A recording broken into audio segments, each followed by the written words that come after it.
Right.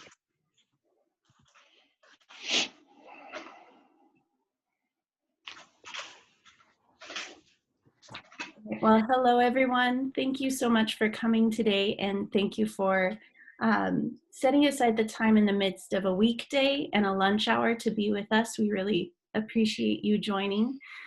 This is our very first Granola Newsletter Book Club gathering today, and I am just so delighted to have you here and thankful that you all chose to join us in reading Jack and pondering its themes over the course of this past month. Today, I am joined by three fantastic speakers, and I want to thank each of them for setting aside the time to join and to share their wisdom and their thoughts. I'd also like to thank the Front Porch Republic and Jeff Bilbrough and Mere Orthodoxy and Jake Meter for helping me put this together and working behind the scenes on everything from troubleshooting to event coordination. So I'm going to introduce each of our speakers to you, and then we're going to delve right into the conversation. And each of our speakers will share some of their thoughts on the book. We'll have some time in which they can answer questions from each other or from me. And then we'll open it up for some Q&A at the end. So first, Charlie Clark is the Executive Director of the Eliezer Wheelock Society, an association of students, alumni, and faculty of Dartmouth College who share a vision for the integration of faith, reason, and vocation. He was a founding editor of Fair Forward, a Christian review of ideas, and is currently leading the development of the Wheelock House, a Christian living learning community at Dartmouth, and lives with his wife, Sarah, in New Hampshire. Sarah Clarkson is an author and blogger who writes regularly about literature, faith, and beauty. Her next book is titled This Beautiful Truth: How God's Goodness Breaks into Our Darkness, and that book will be released next year. She lives on the English coast with her Anglican vicar husband, Thomas, and their two children, Lillian and Samuel. And Tiffany Kreiner is Associate Professor of English at Wheaton College and the author of The Future of the Word, an eschatology of reading. She also works in silvopastoring at Root and Sky Farm in Marengo, Illinois. So I love we've got representatives here from New England, the Heartland, and the United Kingdom. And we're gonna go in alphabetical order, I think, to have people share their thoughts. So I'm gonna let Charlie kick us off. Thanks, Tracy. Everyone can still hear me? Great. I was privileged to write a review of Jack for Fair Forward, the publication that my wife now runs, that I helped found a few years ago, and really enjoyed reading this book, and I hope that all of you have enjoyed reading it over the last month with Granola. I think there's a lot of things that you could say about this novel or any of Marilynne Robinson's novels. I was going to talk just briefly about how I see this novel standing in relation to Gilead. And of course, I see both novels standing in relation to housekeeping, which was what a lot of my review is about. I think that in this sequence of novels, many people have asked, why return to these same characters in the same setting over and over again for now 4 books? Robinson is circling around a theological point. It's a balancing of 2 perspectives. And I think that those 2 perspectives, Gilead sort of stands in for the positive approach to theology, where we try and say true things about God.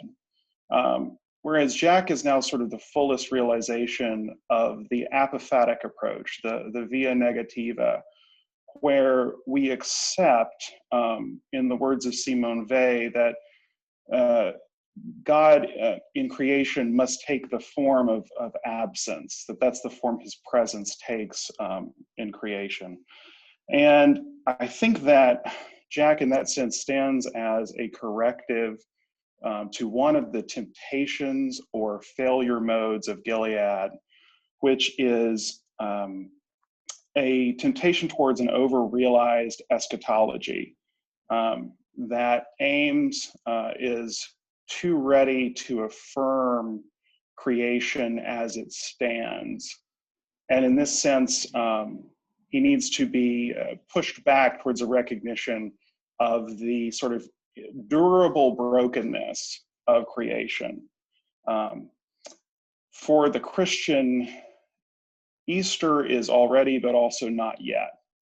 And so I think that Jack situates things in this kind of long, holy Saturday of life between, the resurrection and the final fulfillment of the sort of eschatological vision that's throughout Gilead.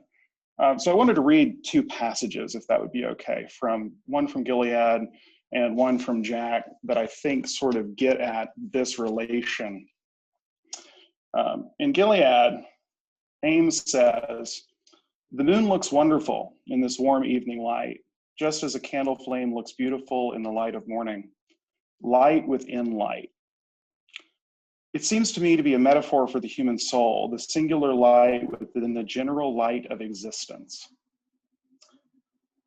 I'll try to remember to use this. I believe I see a place for it in my thoughts on Hagar and Ishmael. Their time in the wilderness seems like a specific moment of divine providence within the whole providential regime of creation. And I think this represents, there's a truth here that Ames sees, certainly, but this also represents the sort of peak of this temptation towards seeing too much light, towards affirming over much what is actually a very mixed situation. And so then the corresponding passage that I see in Jack occurs in this long, dark night of the soul he spends in the dance studio, literally immersed in darkness, thinking about Della and sort of wrestling with all of the complications that his relationship there creates for them both. And Jack says, Robinson says, he imagined her sitting across the room beside the Victrola, all drawn into herself, still with dreaming, and at the thought of her, the darkness became an atmosphere he could breathe. He was a creature at home in its element, more or less. The thought of a benign presence takes the curse off loneliness for some reason that is as natural as loneliness, a necessary mediation that made the human situation less an embarrassment. And it goes on sort of in that vein. And Jack says that he was exceedingly glad of that hand holding his, an unaccountable loyalty, while those searing words were said out loud that were always in his mind. Just look at him. And so I think that what Robinson is getting at in Jack is this possibility of darkness being redeemed, not by being turned into light, which is the idea that I think constantly tempts Ames, but rather redeemed and made livable as darkness. And so I think that that's how these two novels stand in relation to one another, and that's something I tried to get at in my review, and that's the thought I keep returning to as I reread the novel this month. Is that this is the corrective that Jack represents in the Gilead cycle. So I'll stop there with my opening thoughts there and turn it over to whoever's coming next. Thank you so much. So much already to think about. Sarah, do you mind going next? I, as a longtime reader and lover of Marilynne Robinson, I don't think I expected to be so bewildered by this book.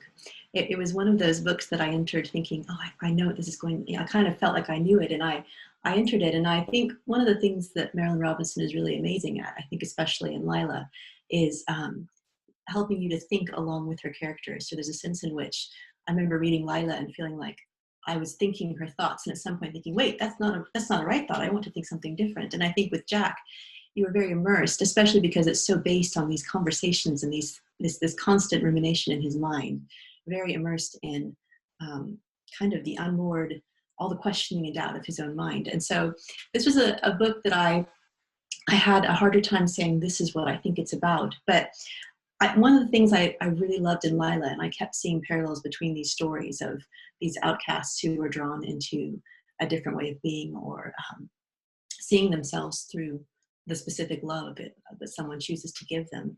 And one of the things in Lila that I love is this gradual shift you see in Lila's self-narration.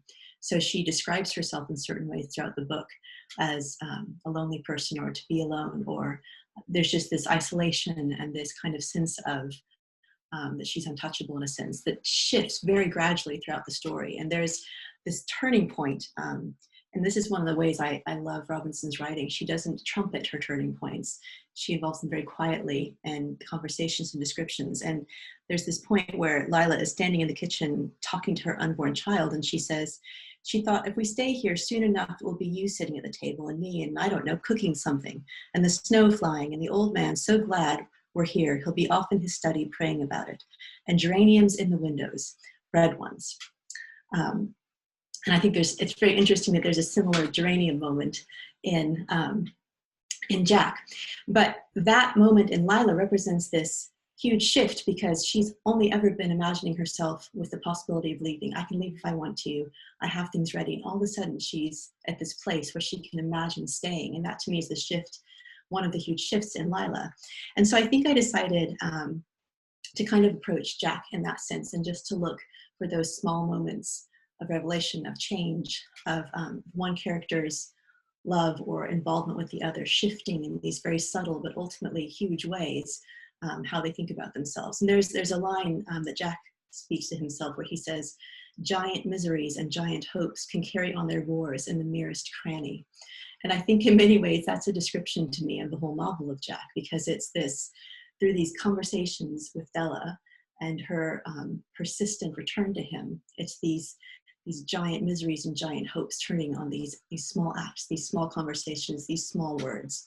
So I thought I would just first kind of look at, oh, and I should add to you, I think something I've been interested long-term in and have studied a lot is just the impact that stories have on the way we see ourselves. So I did a lot of study into how children form a sense of self, and how that's really impacted by the books they read and the stories they tell.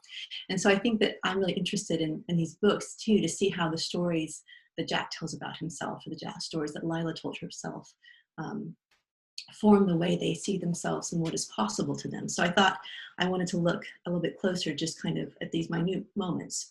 So I think first, just to talk about Jack, I think one of the things you first notice about him is just that he carries this sense of doom, and he's very clear throughout the book. You kind of can't escape his self-condemnation. So he says disaster follows him. He's a bum, incapable of goodness, culpable. Shame is in him, almost like his breath. It's something that is so present to him.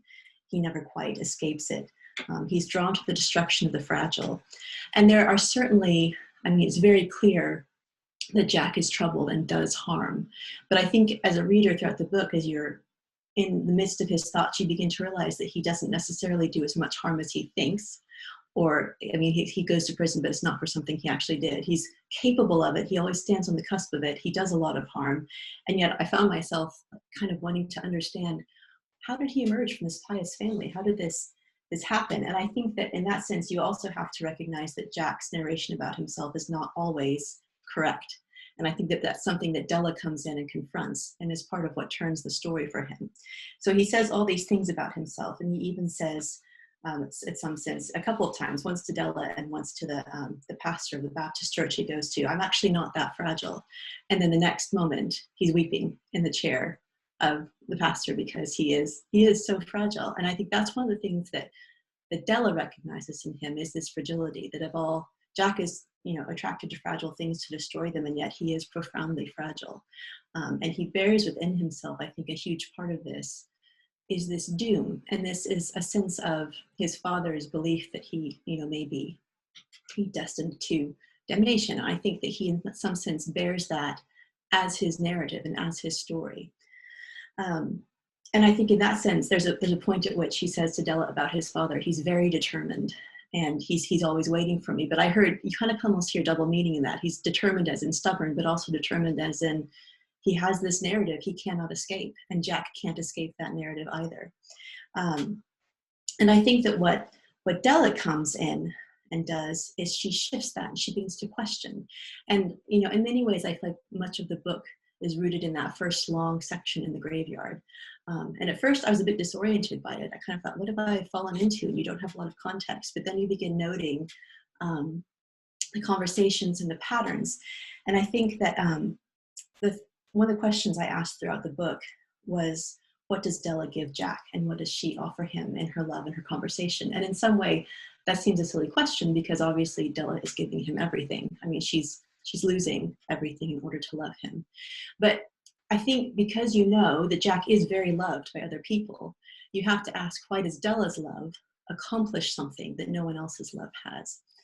And I think that there's several things. So I would first trace through just their conversation in the cemetery. I think first Della just treats Jack as normal.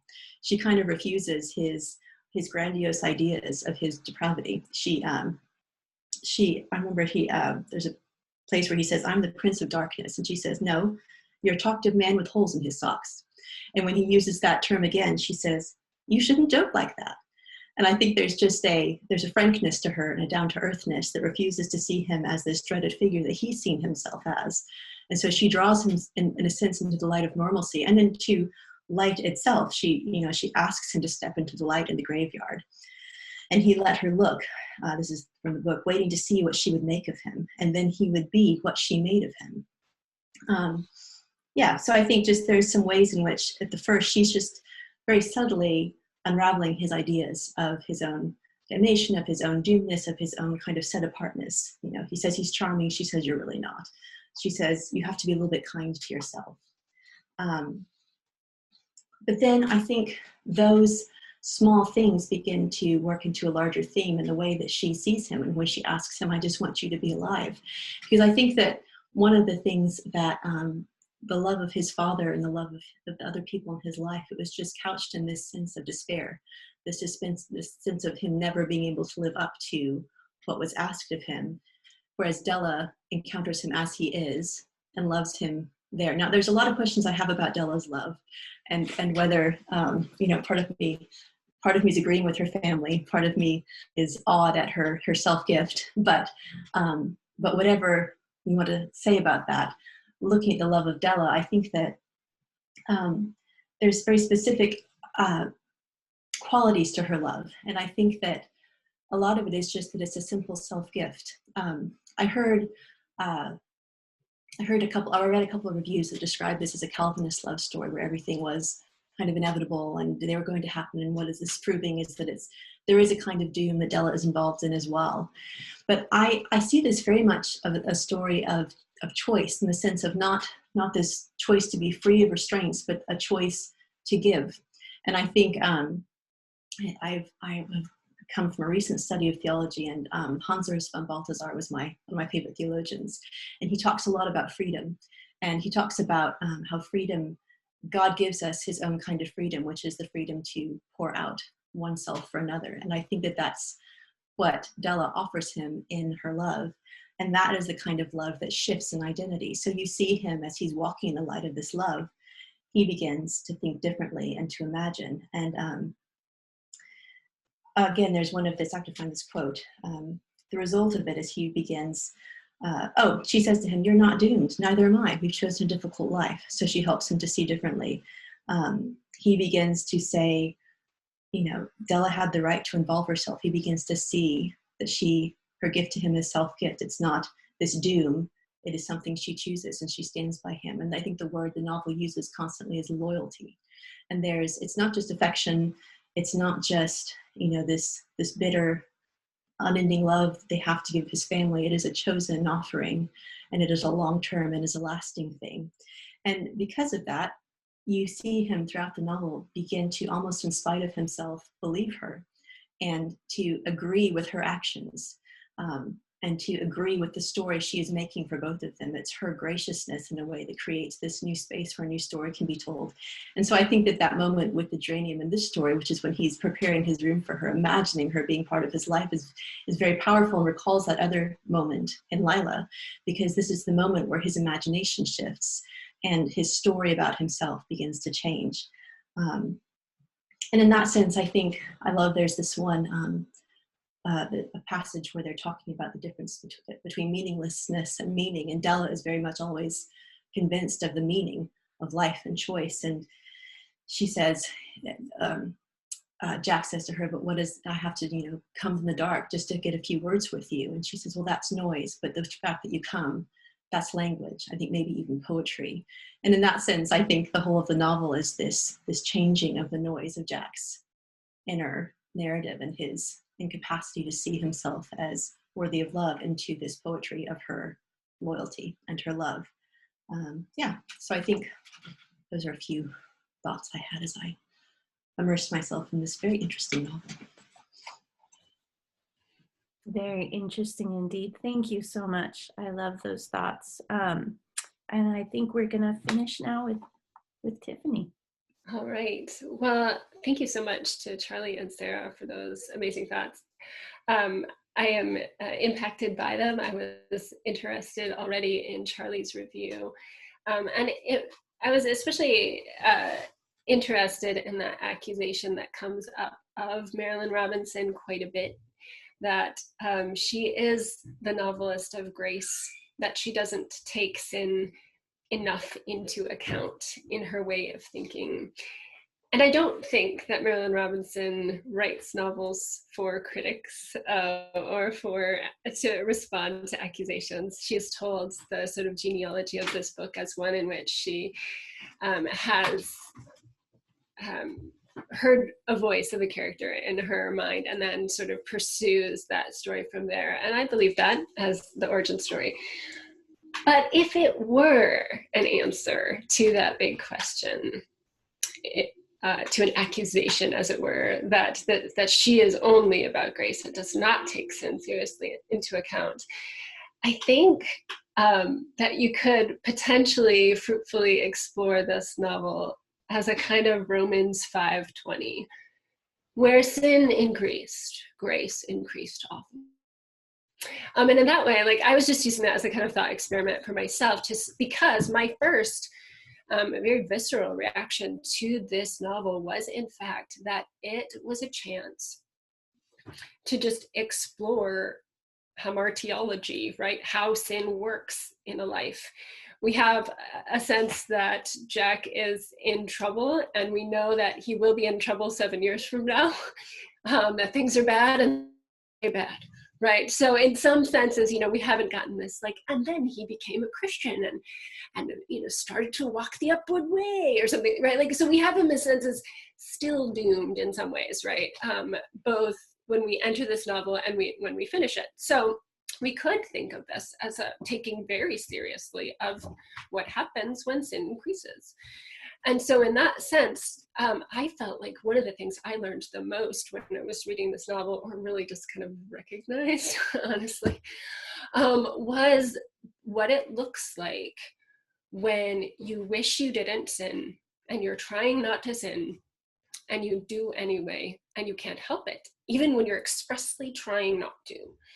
And so some examples of that I was just thinking about were about Jack's aspiration to harmlessness, his announcement of his own degeneracy, his good intentions, his desire to wish that he kept accounts better so he could at least lower the debts that he has.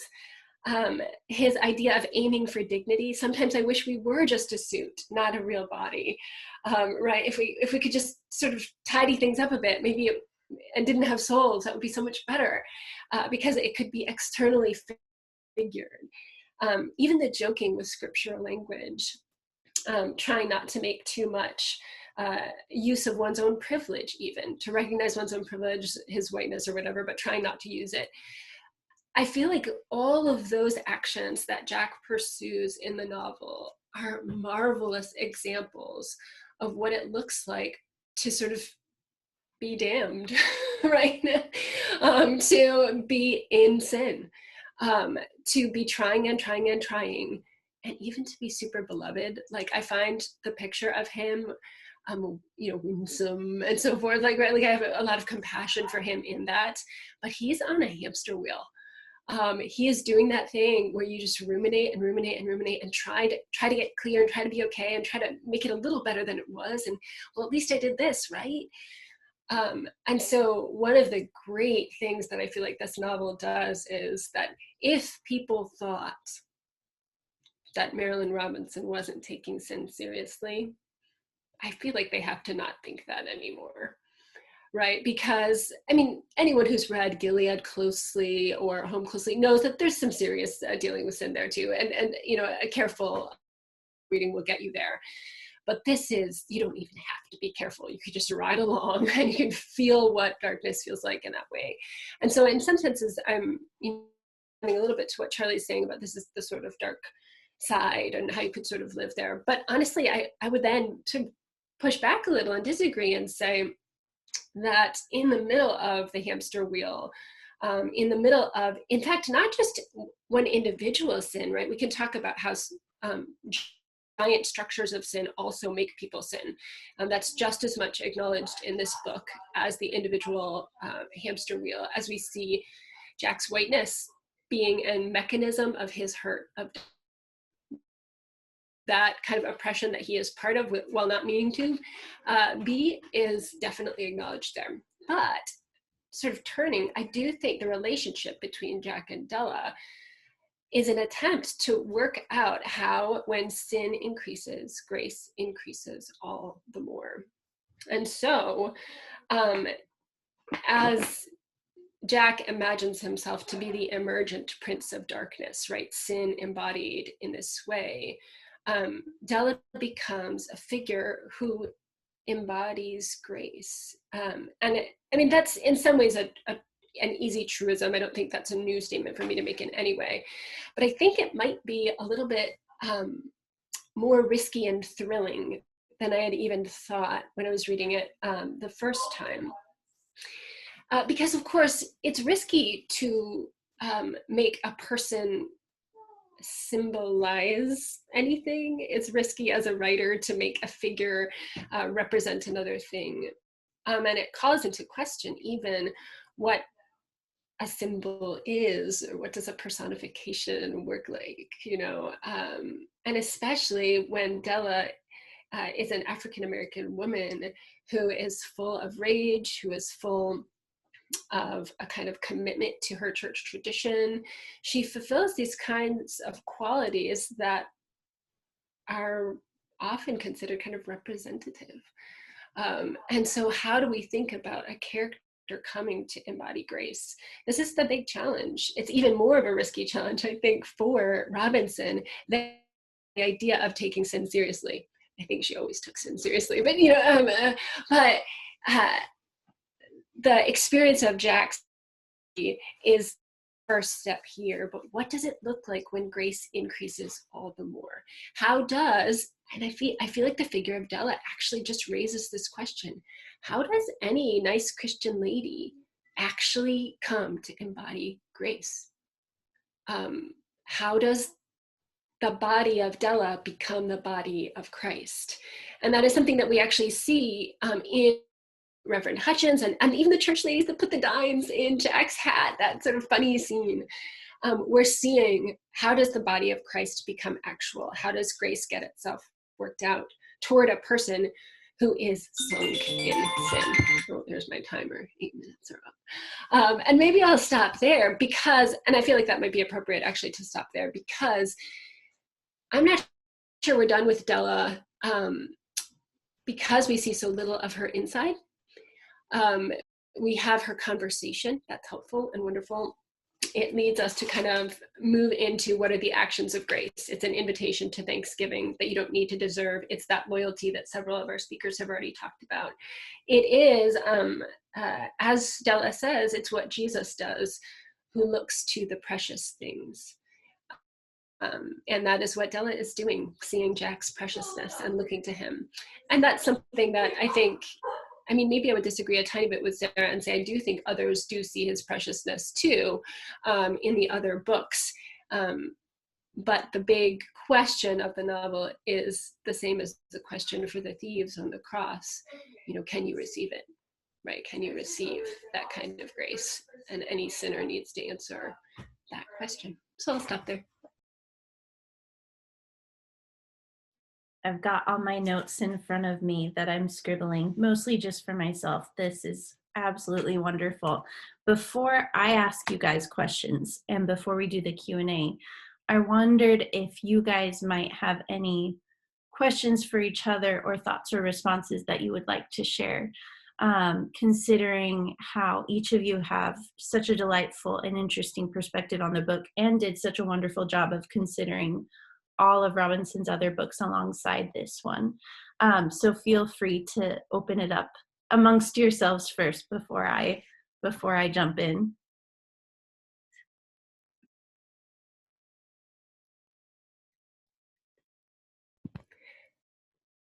I have to ask, really live in darkness? Like, you think she wants to stay there? Is that where you're going? Like, really? I mean, you argue persuasively, but I still, I don't know. I'm going to be honest. Was that question directed to me? I caught the second half of it, but I missed the first half. I'm sorry. Sorry, I was trying to pretend we were in my living room, and I was just kind of provoking you a little bit. And just to say, really, do you think that she wants us to be able to kind of reside in darkness here and not bring us out? I think about this as a hermeneutic spiral, and this is the my astronomy is bad and old. Is it the perihelion where you're at the furthest point? No, it's the aphelion where you're at the furthest point from the center of the orbit, towards mysticism. So I think that. This is very Jack is a very Simone Weil novel. Weil says that when men do not believe that there is an infinite mercy behind the curtain of the world, or when they think that the mercy is in front of the curtain, they become cruel. And so I think that this novel is pressing the point of the mercy is not in front of the curtain. The mercy is behind the curtain somewhere. And so we're supposed to believe that it's real, but we're not supposed to believe that it's accessible. Elsewhere, Weil says that one of the evidences of divine mercy in the world is the complete absence of mercy. And so I think that these are not the kinds of statements or points that you can affirm without also sort of affirming the opposite. But I think that this is Robinson affirming the dark side of the question. That's my take. And so you would draw, just to follow up a little bit more and to maybe bring Sarah in as well, you would maybe draw on some of the connections between housekeeping and Jack in order to make that claim.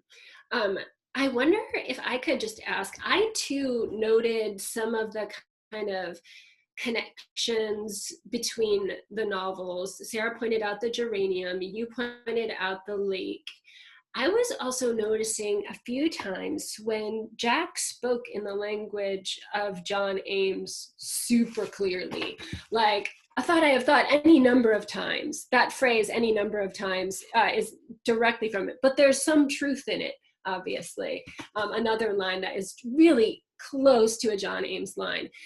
And I wonder, like, do we have a sort of overarching theory about Jack's voice's indebtedness to other voices, the imagery's intermingling? I don't know, Sarah, did you want to sort of expand your comments on the geranium at all on that? Well, just, do you mean like the echoes between the different novels, or the way she's drawing on them? Yeah, it just makes me wonder, and I have to admit that I did not have time this time to go back and read all the novels together, which is what I was hoping to do. So I feel like I'm not as fresh to them as I'd like to be, but I just think it's kind of the theme building upon theme, and because she's staying in the same world, I kind of wonder if she's coming. I do think she's coming at different things in different ways, and they're echoing each other and building upon each other's stories. And I mean, to me, just the red geranium moment is so clear, because I think that for me was such a turning point in Lila, that to see that in Jack was also kind of, it was this moment of kind of being tethered right there in the ordinary, watching grace, I think, as you said, come. So I don't know if that answers your question, but I think it tell me more does. specifically what you're thinking.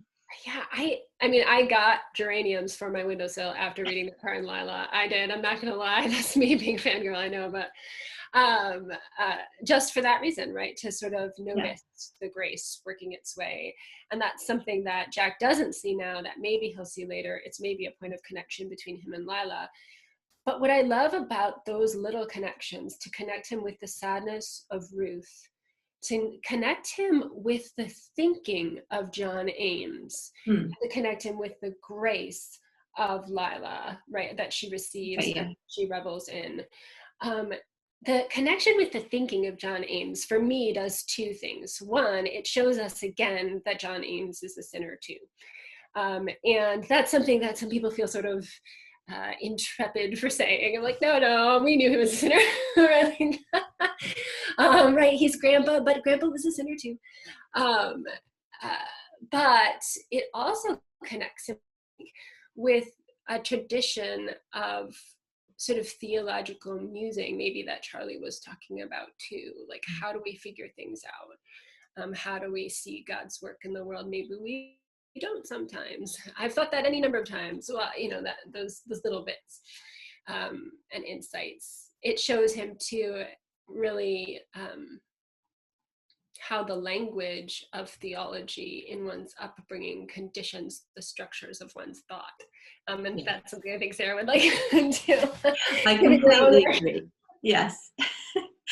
Well, I think that's just something that was clear to me throughout the novel and just the way the theology sinks so deeply into your understanding of the whole world. And Jack is deeply theological as a person. I mean, the way he sees the world, he says he's an atheist several times, but constantly throughout the novel, he constantly says, "Sweet Jesus." And I think that there's this, he can't help it. It is so much part of his worldview and part of his story and part of the way he sees things, that it's there almost in a way that he can't escape, which is both, I think, his curse and then the possibility for hope. So it's almost as if when Della comes, it's not like she's bringing him into a new thing called faith. She's actually calling to something that is there in him and reframing it and in a sense retelling the story that he has already known and already been told, but seeing, I wonder if it's a sense in which she's helping him to see it in a different light. I'd have to think more about that. I need to commit myself to that. But because I do agree with you that Della is this agent of grace. And I would say too, like, I agree with you that that other people have seen his preciousness, but I think my question was, why could he not receive it from them, and why does he receive it from Della? What makes her the agent of grace he can finally receive? That was one of my questions throughout the novel as well. Temporarily, though, only temporarily. Yeah, right? I mean, we know he's going to leave her, right? Yes, that's it. Yes, so there's that. And yet there's still to me the question, like you in Jack, home, you know that he disappears in some sense, but then you don't know where he's gone. So there's always the question of, is he on his way back? Who knows? Totally. Well, which is why I think the concept of loyalty is worthwhile here, because he remains absolutely loyal, though not present, in many measures of fidelity, right? Yes. So there's that kind of thing, but he does to his family too, I think. I think so. He is seeking to be faithful and mitigate the effects of his faithlessness. Lord, I believe, help my unbelief kind of moment. But like, Dad, I believe in you. Help me because I can't come, or whatever, And so there's just such a mingling between the Lord and the family. Yes. Yeah. I actually love that you pointed out that, that little bit about how oftentimes Jack refers, many times throughout the book, to sweet Jesus. And it seems like in the first few times, it's always in sentences that have to do with some sense of shame or guilt. He says it as he's expressing some sort of sadness over something he's done that he feels ashamed over. And then as the novel builds, which I think points to what you said, Sarah, about how Della is beginning to change his inner dialogue, it turns into a prayer, to the point where I think when she leaves him after she's returned from Memphis, it's turned into a prayer. And he says, "Ah, Jesus, get her home, keep her safe, keep her safe from me." And so I thought that was just a really pivotal moment as well in the book, because it's the first time it's said less as, I don't think it's ever a swear word, but less as an objective statement, and it's actually a supplication. It's turned toward the person whose name he's calling upon, and I thought that was really interesting. Since we're talking about geraniums, one of my questions was related to the way that Jack seems to have a very incarnational view of objects. He invests them with so much meaning. And I was curious if you guys noticed that as well, not just with geraniums, but with handkerchiefs, with items in Della's house, with the picture of Jesus on the piano. And I was curious how you think that might relate to, or even be set against, his propensity for stealing, because that's another big thing that we see throughout the novel, is he covets fragile things. So that's open to whoever wants to tackle it, if you have thoughts. Mm-hmm.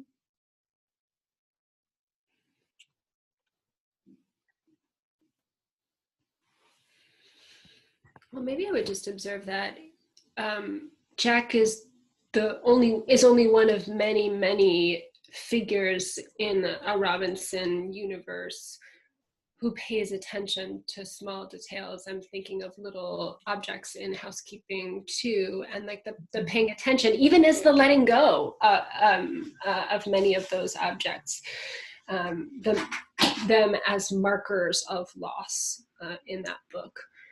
And of what can't be recovered. For Jack, I think it's twofold. On the one hand, it's the merely external, right? The hat or something like that. But then they become, but he actually can't keep them to be that, right? Because her care for those objects of his person, right, once they are together, and two, even the redemption of putting dimes into the hat that is not for begging is a kind of sanctification of the object, right? And so that it can never merely be external. So I think we are seeing a kind of the objects of the visible world become among the things, all those fragments that are to be gathered up finally, as housekeeping says, right, into, we might consider it a kind of Colossians 1 moment, right, that kind of gathering up all things together in Christ. Yeah, so I'm going to say he would like them to be nothing, to be external, to be like the thing that you could organize to keep your debts low, but they can't be. Yeah. Well, isn't there a passage where he is like talking with his father about his stealing, and I can't remember if it's his father who suggested or Jack agrees with it or something, but where his father says, "I think this is your attempt to involve yourself in another person's life, to make yourself part of this intimate story." And I mean, because we know that Jack, like setting himself apart in silence and distance, the two terms he uses, I mean, in a sense, it's almost like the stealing, which clearly has a dark side as well, but it is an impulse to involve himself, to be connected on some level, according to his own, I think, evaluation. And it's interesting too that the whole book ends with talking about Della as his greatest, she was his great larceny. She is his huge stealing, this precious thing. But it's almost like he can't think of it in terms of not stealing. I'm curious about that. It's kind of one of the unanswered questions to me that I want to think about more from the book, is this theme of his taking, and where does that come from, and why, what significance does it have to his spiritual state in that sense? Yeah, it's a bit of an open question to me still. One thing I noticed, I feel like names are so important in this book, especially the names that Jack gives himself, because he keeps identifying himself by these different names over the course of the book. Slick, Prince of Darkness, John Ames, John Boughton, or Boughton, I don't know if you guys know which is the correct pronunciation of that. And then Jack. But I was very interested when I looked up the name John and Jack and found out that there's actually two ways that you can give that name a meaning. One is supplanter, the other means God is gracious, which I thought was really interesting because the whole idea of supplanting seems to fit with his slick uh, version of himself, but the name John conveys something different. So I was curious, which name do you think he embraces most fully by the end of the book?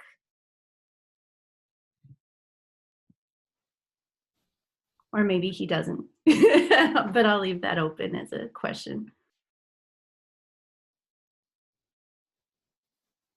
Well, I will put in a word on behalf of the Prince of Darkness title, because Paradise Lost is the text that's kind of new here. Robinson always draws on Shakespeare. Even, you see some Dante, and of course the Bible is everywhere, right? But especially Shakespeare in the Bible. But this is, at least to my knowledge, this is the first time Paradise Lost has been an important text that she's in conversation with. And the end result here at the end of the novel, I feel like, is this exploration of the Felix culpa, the fortunate fall. In what sense is this fall from grace the prelude to a greater and higher redemption than would have been without the fall? And so I think that, I just come back to the point before, that there is a sense in which, like, I think that the point of this novel is to reassert the darkness, but still in a, in a way that foreshadows redemption. It just pushes back against the over-eager assertion of that redemption in the moment. So yeah, I think that the Prince of Darkness title that comes up initially in that, the cemetery scene, I think that she sticks with it. I don't think it disappears at the end of the novel. Can I add another one?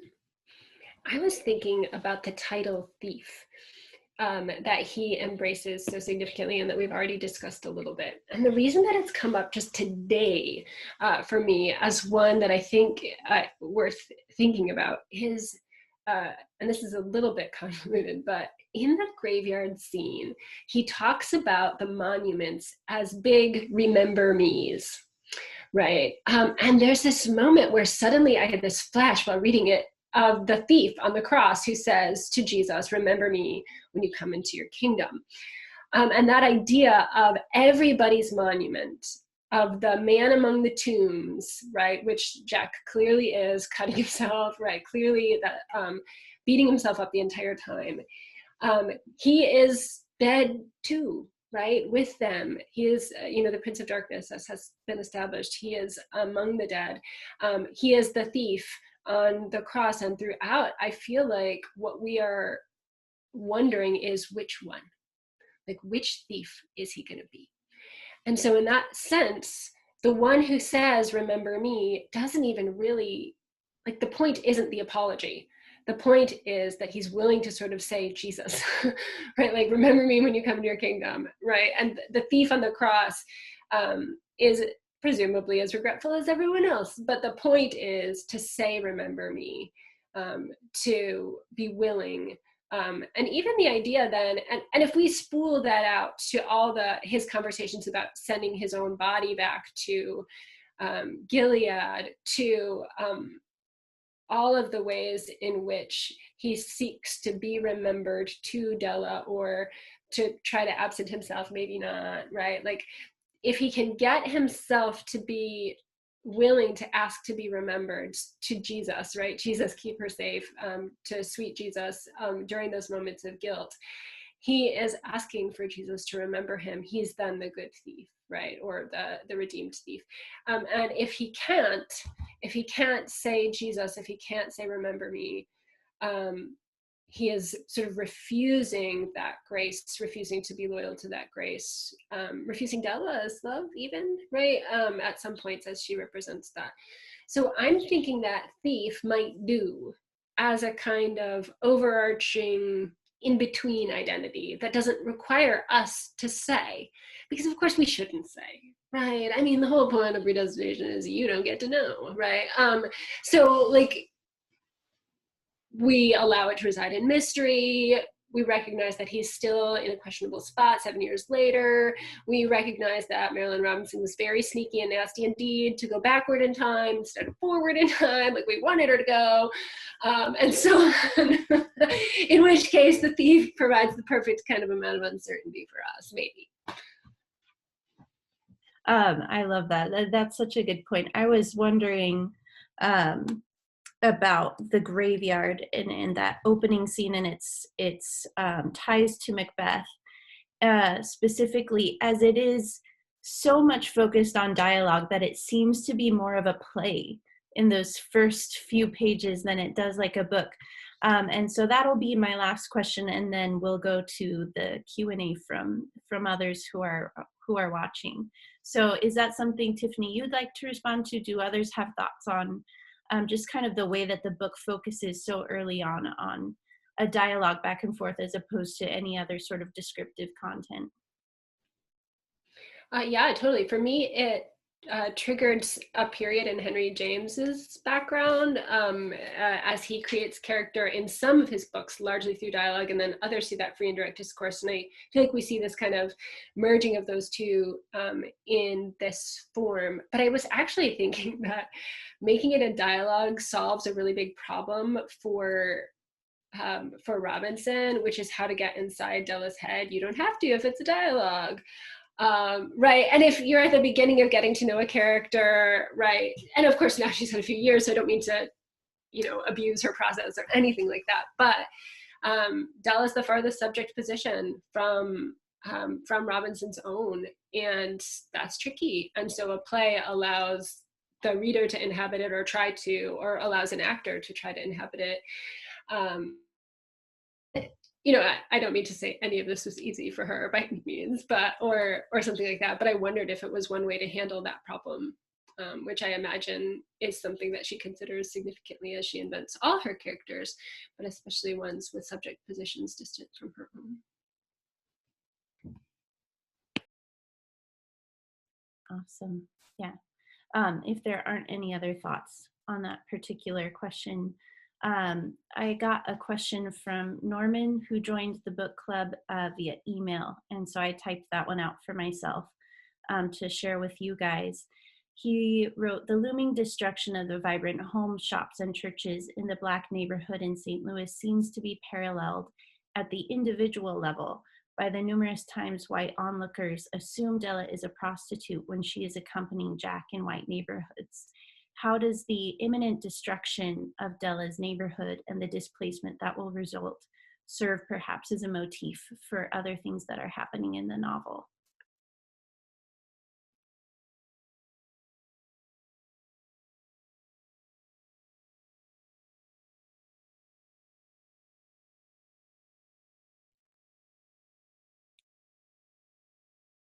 There always has to be time to let things percolate.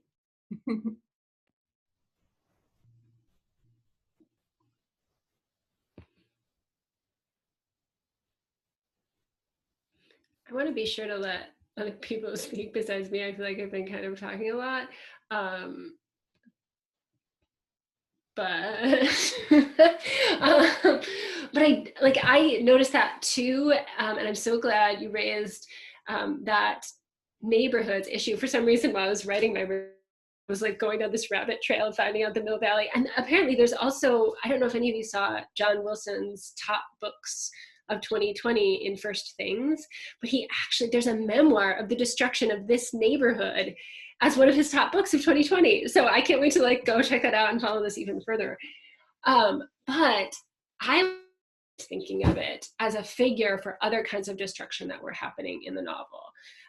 The way that I read that was that it was a way of acknowledging necessarily truly necessarily how sin is emerged.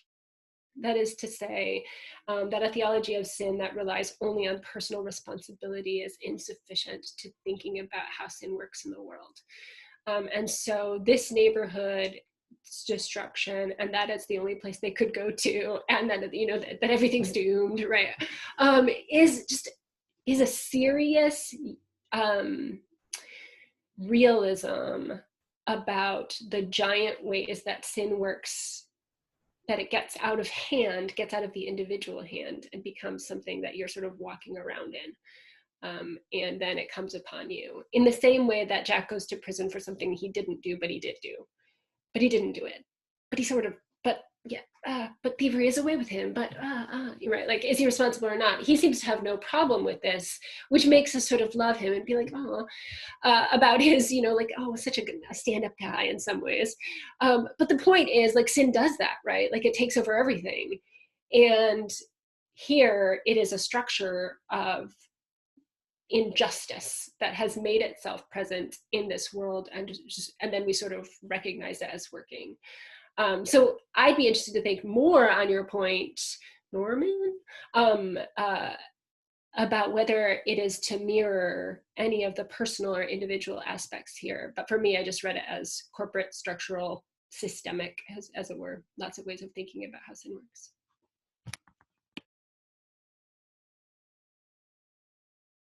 And I think it's interesting too how it really drives home a point that I think Charlie made as well in his review, that the displacement and the suffering and the costs of things that Della suffers throughout the course of the novel is very different from many of the self-inflicted forms of displacement or exile that Jack experiences. And that's something that we seem to have to just grapple with as we look at what she goes through and what she suffers. There is a note here from Rebecca Gruber. Let me see here. She says, someone mentioned Jack's draw to fragile things, stealing them, etc., and then his thought of stealing Della. The question arose for me, is Della fragile? Does Jack see her as fragile?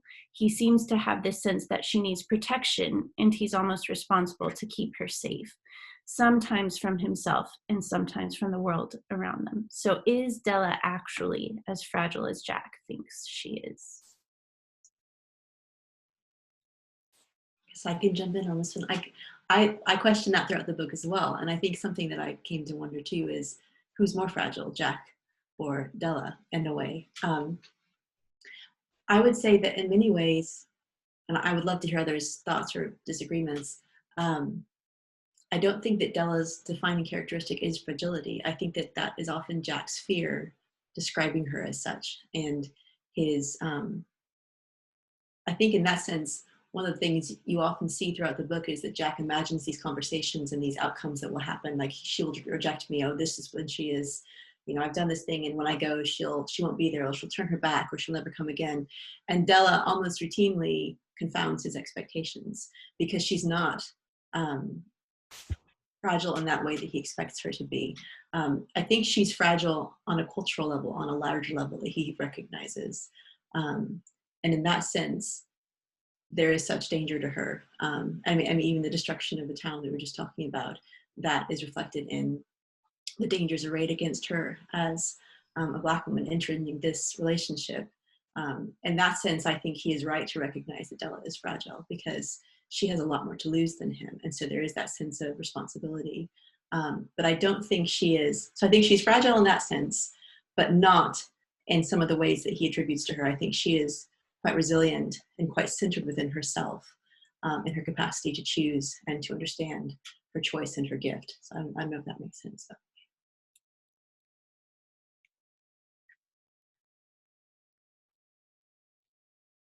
Awesome. Yep. Love that. And I agree.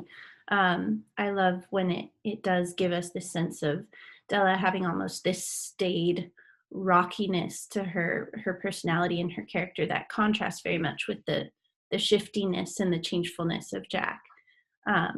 Christy Ting says, I wonder if Jack gives himself too much credit. in saying Della is his greatest larceny, a sly theft of happiness. She seems to be less stolen and more of a gift that he takes credit for. Is this his way of accepting grace in terms that he understands or relates best to? I think this is, I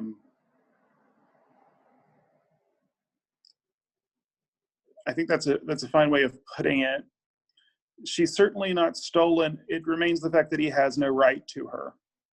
And I think that that's what that acknowledges, is that, and this is something I got in my review, is that there is a scandal about grace. It really is unmerited, undeserved, and in some sense, Jack taints the gift merely by accepting it. That's one way of looking at it, and it takes him most of the book to sort of shake off that way of looking at it in order to accept it. So I think that in that sense, yeah, he has to call it theft in order to deal with his feelings about his lack of desert.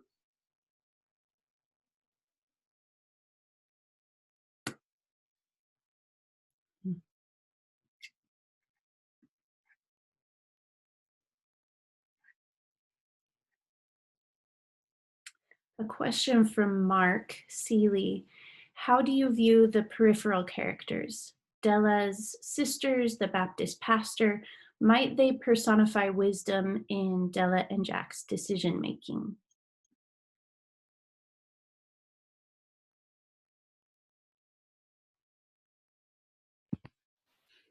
For me, what stands out most about those characters who are rich, right? I just love the secondary characters in this novel. Is the way that they seem to be called to love Jack almost unwillingly. Right? They have these kinds of scruples. They have worldly wise ways of knowing, like, this is a bad idea.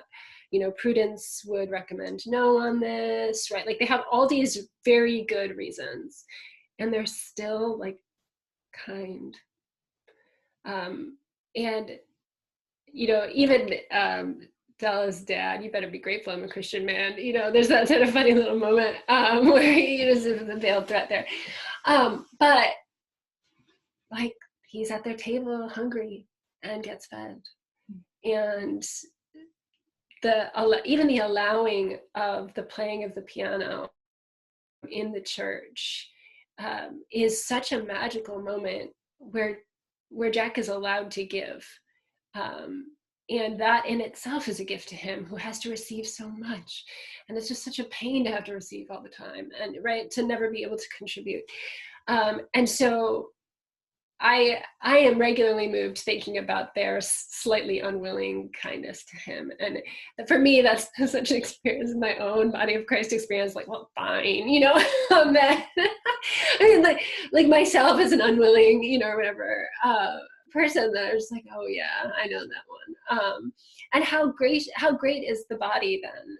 How gracious is the Lord to allow the body of Christ to work that way, to be giving when there is need, across race lines, across lines of other kinds of familial loyalty, right?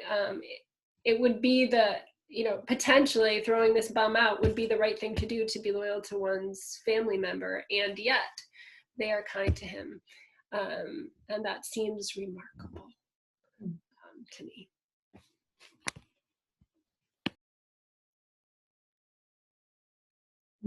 I would agree with that. And I think that there's another lens that you could look at this, is the sense in which the turn towards the religious does suspend and exceed the ethical. And those side characters really are a voice of a kind of prudence and sort of natural wisdom. And they are great and wise and wonderful characters. But there's a sense in which Robinson does push Jack and Della beyond their advice. And I mean, I think we have to, it remains difficult. She doesn't make it easy for us to approve or disapprove of them.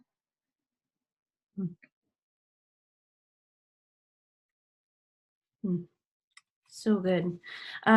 I think we should probably end it since we're just over an hour, and I know that people will have things to do and places to go. Unfortunately, we could talk about this book all day and still have more things to mine. And I have so many other questions for you all that I didn't even get to. But final questions for you each to maybe consider. You can pick one or the other, or you can answer both. Do you think that Jack is, in the words of one reviewer, irretrievably and miserably wrong, broken, no good, unsalvageable? Or do you think that he can be redeemed? I think Tiffany already touched on this, on the mystery involved in answering that. But then the second question is, do you think we get a novel about Della? Do we deserve a novel about Della? I would say yes, but I'll also leave that up to you guys.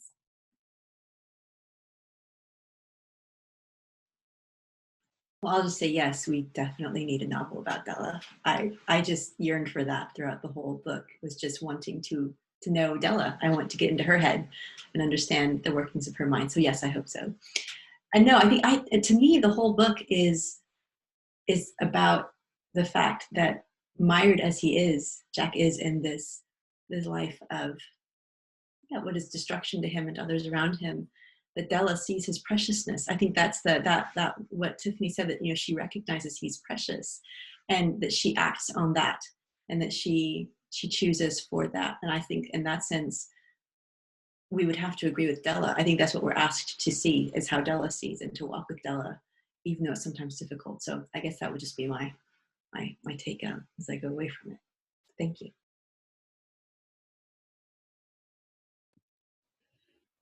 One never deserves a Marilynne Robinson novel, rather like Grace, you know. But I did pray for this one, which is sort of a weird thing. Just I thought, well, it's going to be hard to come up, you know. And, it was perfect with 3. She shouldn't write a 4th, but maybe I'll just ask Jesus just in case. And I feel bad asking again, which puts us all in the sort of Jack-like position, which fair. So I'll just say, if it happened, it would be grace upon grace.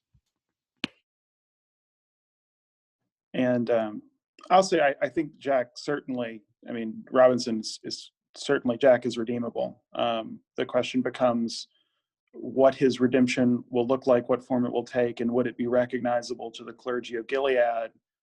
I don't know. You know, maybe not easily, maybe not readily recognizable. And as far as a future Della book, I'll be honest that I was terrified when I heard this one was being published, because what Robinson does with her novels is to have a set of 5 unbroken masterpieces. I always feel a little bit nervous if there was to be a 6th. Like, I don't want to end on a sour note ever. So I certainly would be first in line to have a copy of Della, but it fills me with a little bit of trepidation, if I'm honest. But yeah, certainly I would love to know what's going on with her, but I fear the all too human powers of the novelist. For sure. She keeps giving us such wonderful gifts as books. And so, as you say, it's hard to want to tempt fate or to ask for more, but I just always need more Marilynne Robinson in my life. That is for sure. Thank you so much to all of you for participating, for sharing your thoughts. Thank you to all the attendees who tuned in. I have recorded this, and so if I'm able to, I'll post it for people who are not able to make it this afternoon. But in addition, if you have any thoughts, if you would like to do this again with a future book, feel free to email me and let me know. And I hope that you guys have a wonderful day and a wonderful Advent season. Thank you so much. Thanks so much. Bye.